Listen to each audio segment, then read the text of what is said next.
বিপদে পড়ে রে বিপদে পড়ে কো আল্লাহ আমি আর কথা নাই গো বাসায় তো বাচ্চাকে চায় হেরে পথে বিপদে যায় এই কমে যা যাওয়ার পরে যেমন দরুন খাবো এইসব আল্লাহ এবার বাসায় তো আর করতাম আচ্ছা আচ্ছা, এটা নাকি এটা মানে মানুষ ধরে নিনি,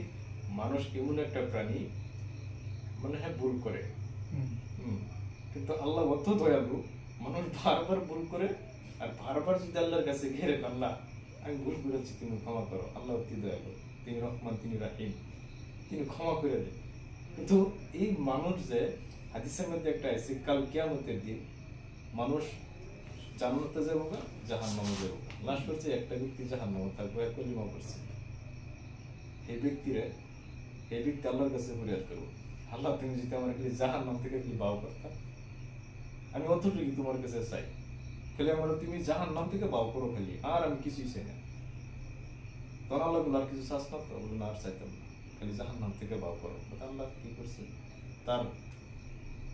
মানে পাওয়া অনুযায়ী তার জাহান্নাম থেকে বাও করছে, বাহিরা মানে জাহান্নাম থেকে একটু দূরে সরে গেছে, ওরা চিন্তা করতেছে ইস কত শান্তি জায়গা পেলাম, কিন্তু দেখা যেতেছে এই যে জান্নাতের ঘর, জান্নাত দেখা যেতেছে, জান্নাতের দেখে হেরা তার তো লালচ লেগে করছে, আল্লাহ কাছে এবারে করতেছে আল্লাহ তুমি আমার এখানে আছো, তুমি যে আমার জান্নাতের ঘরে মোহনিতা, তুই নল ভাবি কুসত খালি তোরে বার করতে আমার চাইতি না, তুই হেনা নিতেছ, তোরা যা এবারে হেনা নিছে, দেখ হেনা নেম কিন্তু জান্নাতের ঘরে ভিত্তি তোর যাইতি না, কইতি না না কইতাম হেনা গেছে গেরা কইতেছে আল্লাহ তুমি অতি দয়ালু, তোমার তো দয়ার সীমা নাই, তুমি যদি আমার একটু জান্নাতের ঘরে ভিতরে একটু দিতা তোমার দয়ার খাতিরে, আল্লাহ কি করবো এই ব্যক্তিরে জান্নাতের ভিতরে দেবে। মানে আল্লাহ দয়ার কোনো সীমা নাই। এই যে বান্দা বারবার গুনাহ করে আর বারবার তওবা করে, তাহলে আল্লাহ ক্ষমা করবো, কিন্তু তার অন্তরের খবর আল্লাহ জানে, আলিমুল গায়ব, গায়বের খবর তিনি জানেন। একটা মানুষে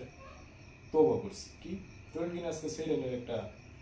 আড্ডাখানা আছে বা নাচ গান চলতেছে, হ্যাঁ তওবা করছিস আজকে গেলাম না আর জীবনে যাইতাম না, আল্লাহ তুমি ক্ষমা করো, কিন্তু হ্যাঁ মুহে কিছু তার ভিতরে কিন্তু আর একটা আছে যে আল্লাহ তো এবারে নাচ গান এবারে যাই এর ক্ষমা করতো না, কারণ তার দিলের মধ্যে যাইবো মুহের মধ্যে আর যাইতো না, দুইটা হয়ে গেছে কথা, তাহলে তারে আল্লাহ ক্ষমা করতো না, দিল থেকে আর মুখ থেকে দুটার থেকে, দুটা জবান, একটা হচ্ছে জবান আর একটা হচ্ছে কল, দুটার থেকে না কেউ, তাহলে আল্লাহ কি করবো।